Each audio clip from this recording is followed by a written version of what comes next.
We've been living with Vital for about a year now, and for the most part, it remains unchanged from version 1.0, with hopefully the possibility of a much larger update on the horizon. And I think one of the most underappreciated and often overlooked features of Vital is resynthesis. I mean, why would you use resynthesis? Well, for starters, you can save a lot of CPU power, and secondly, you can export those wavetables for use in other synthesizers. In an ambient music context, you can build up some really insane, otherworldly textures that you couldn't otherwise just by one click of a button. So in today's video, I'm going to teach you guys how to use resynthesis and incorporate that into your own ambient workflows, all right? So if you like this kind of video, make sure you smash that like button on the way in, subscribe to the channel if you guys feel called to do so, and let's get into some Vital resynthesis.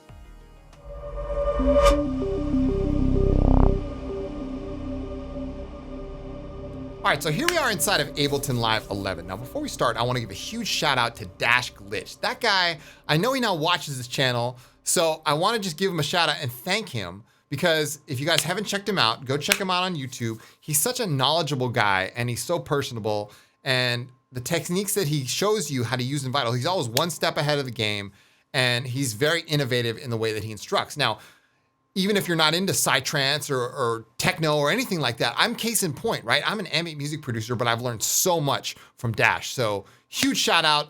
Thank you so much. And a lot of things that I know about Vital, I've learned from him. So go subscribe to his channel, check out his videos. You won't be disappointed. All right. So here we are inside of Vital now. And what we're going to do is we're going to use the resynthesis feature to really build up some cool textures. And then we're going to apply that to the track that we have underneath us. All right, so opening up the Wavetable editor, you're going to be greeted with the familiar sawtooth, right? So what I like to do is just put two keyframes, one on either side, switch the blending mode to spectral, and then we're going to start drawing. Now you see that line in the center.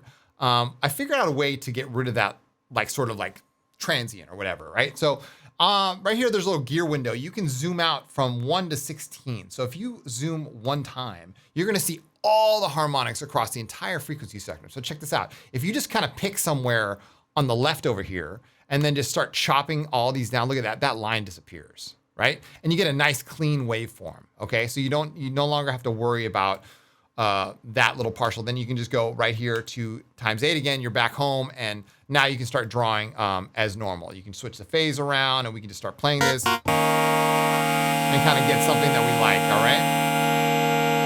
You don't need all the harmonics, but a nice good starting point would be like about right there, okay? So then I'm gonna switch to the end keyframe and I'm gonna do the same thing. I'm just gonna kind of play around until I like something, switch to one-time zoom and chop all that off, get rid of that line in the center, okay? And then you can switch back to 8-time zoom and maybe mess with the phase a little bit. All right, there we go.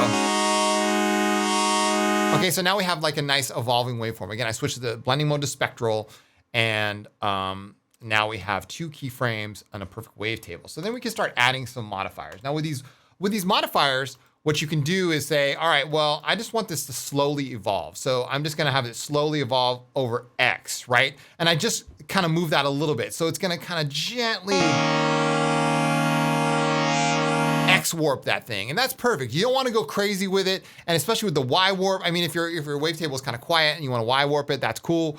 So then we can go over here and let's just put maybe another wave source down here in the bottom. This is kind of fun. So you can start going like this, and then you can draw down, and we can completely change the waveform at different points. And we can go like this, right? And now our wavetable is going to really be morphing over time, so we can go back to the main window here. All right, that's a nice start. We could probably modify the phase a little bit more from the start to the end. So what I'm gonna do is just kind of shift this over and then alter the phase a little bit like that from the start and mess with that a little bit more. There we go. Okay, so now, wow, that's kind of wild, right? So, okay, cool. So that's a good basis for wavetable design. Just play with the harmonics and the phase until you're really happy with something. You can add as many modifiers as you want, but a good wavetable should start either soft or hard and then go to a different texture. All right, so what we're gonna do now is we're gonna say, all right, here's our harmonic stretch. What we can do is start stretching this thing like this. And this is called the spectral modifiers right here, okay? And we can say, all right, that's cool. Now what we're gonna do is, this is the main trick of resynthesis, is you wanna make sure that you're in seconds right here, and we're gonna enter a value of 4, because Vital uses 4 seconds as its baseline for resynthesis, all right? There's tons of videos on this already, but I'm just kind of going over this in an ambient music context, right? So we're gonna tie that to the harmonic stretch. You don't need to go all the way with it. So you can go like maybe a quarter, if that, right? And so now what's gonna happen is it's gonna stretch out the harmonics over the course of 4 seconds. That's cool, that's what we want. So now we're also going to move the wavetable position. And then we get both the harmonic stretch and the wavetable motion. We love that, right? So there you go. So now you have a nice start. You can also do another distortion mode over here, say like the squeeze, right? And we can do a little bit of squeezing like this. We can go over here. You can tie as many things as you want. You can tie the filter to it, as a lot of videos show. You can do, I mean, anything, right? You can do anything you want to this wavetable over the course of 4 seconds. And what resynthesis is gonna do, it's gonna take it from a wave source to an audio file source, right? So right now we're using about 15% on my CPU. I'm using a relatively older CPU, Skylake. I don't even have a Ryzen yet, but you know what I'm saying? Like, you gotta be mindful of this technique, because this kind of stuff can add up, and all of a sudden you're playing the whole track in the background and your system starts to choke, right? So now what we're gonna do is we're going to resynthesize. Now, by resynthesizing with the other oscillators off, it's only gonna resynthesize oscillator 1, but if we click on oscillator 2, it's gonna resynthesize it to that oscillator, all right? So we're gonna, it's almost like copy paste, but you're not quite copying and pasting, you're like resynthesizing, right? You're having Vital say, I'm playing 4 seconds of this wavetable, and then I'm going to copy it down to another oscillator. So resynthesize preset to wavetable, there you go. We're gonna turn off this one, and then we're gonna unconnect all of these, just, you know, for our own sanity. And now we have our wavetable, our ever morphing, evolving wavetable down here, right? Down here on the bottom. And now we can do this again. We can say, all right, well, we maybe want a little more stretch out of it, right? So we can, and then we can move it again. We can actually take another LFO. We can say a sine wave, and we go like here, sync, and we can start modifying that and move the wavetable position.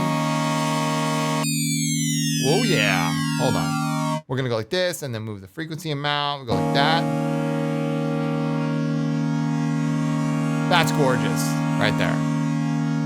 All right, cool. And now for a pad design, we can go ahead and say, all right, take the envelope, 5-second release, 5-second decay, turn the sustain out about 70%, decay right there, about 5 seconds. Zoom out a little bit, bend your curve, and there you go, right? So now I just shaved off about 3 or 4% on my CPU meter just by doing that, okay? But we can keep repeating this process, right? We can use filters. I can come down here and say, all right, I want to use a phaser filter and put in the negative and go like this. And I could comb through this, which would be kind of wild, right? Put that on oscillator 2 like this. You could resynthesize that, all right? For the sake of my own sanity and this tutorial, I'm not going to do that. But you know what I'm saying? You can do that if you want to, okay? All right, cool. Excellent, so that's a really nice start. And again, we built that wavetable organically from scratch using resynthesis, and now that wavetable is just doing its own thing. But oh my gosh, look at that in 3D. It's like, it's beautiful. It's a nice peak and valley right there. And you also get that really that nice hard texture at the end of it, okay? Cool. So let's start adding some effects. And we're gonna go like this and ping pong. Turn up the mix, turn up the time to about maybe 10 seconds.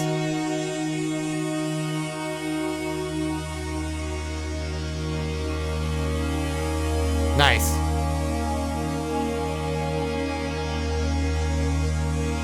And you hear how kind of, that's exactly what you want, okay? So now to add to this, let's go ahead and abandon the resynthesis for a second. And what we're gonna do is we're gonna add like kind of a really cool upper harmonic texture. And how we're gonna do that is we're gonna come over here and we're gonna put actually we're gonna go multiple keyframes. But the first keyframe, we're gonna say, all right, let's now zoom out again, and we're gonna take all of these down, and we're gonna take all of the first harmonics down, and just give ourselves like something right in there, okay? And now we got a really cool, like glitchy, let's just,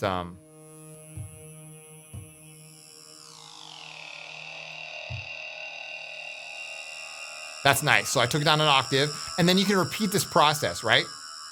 You can repeat the process and take it out, take all those first harmonics out, and then just start drawing in some really cool other harmonics.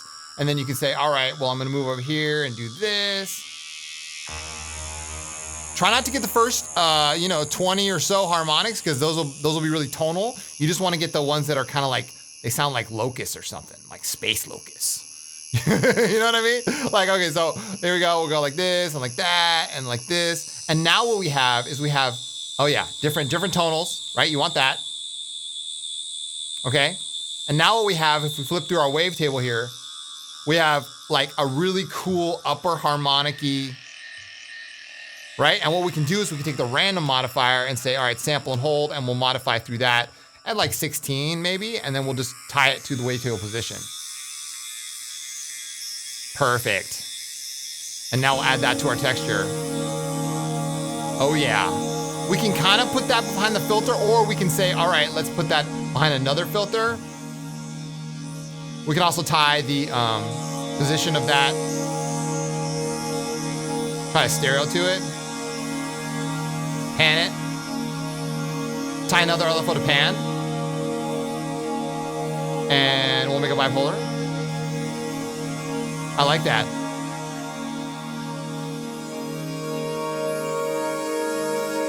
And you hear how those upper harmonic textures like really enhance what we have underneath it? Because it's almost like we're separating out all of those. Now, for a final touch, you could say, all right, we still have our original wavetable here.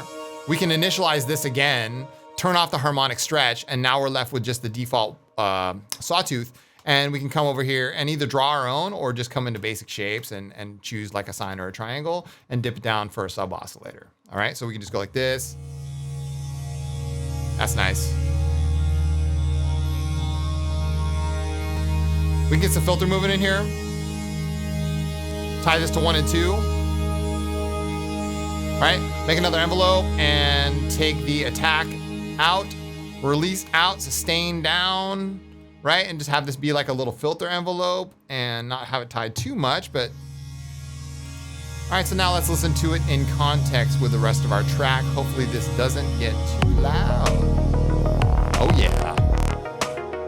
Sweet.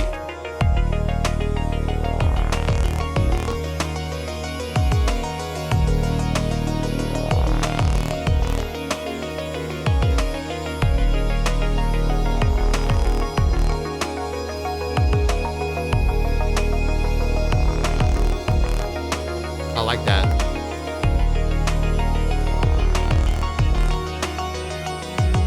And do you hear how all that we've done is really enhancing underneath what's all the track? You can hear all those textures come out.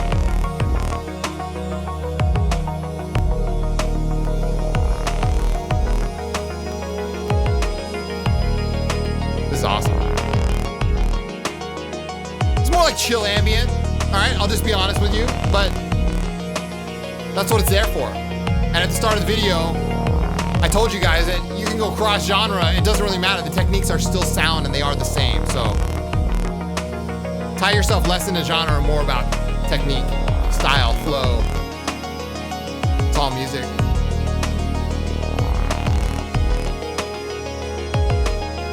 Final thoughts here. You could resynthesize again. We could use that really harmonic-y oscillator and resynthesize that and incorporate that into oscillator 2, the one that we really resynthesized.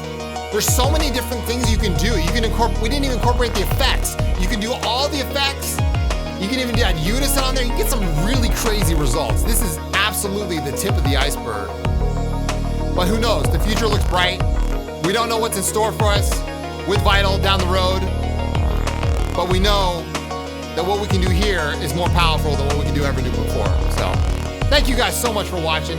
If you have any thoughts or even your own favorite ways to resynthesize something, please leave them in the comments down below. I love hearing from you guys. As always, keep your heads in the clouds and your feet planted firmly on the ground. My name is Chris from Signs of Life. Thank you so much for watching, and I'll see you guys in the next one.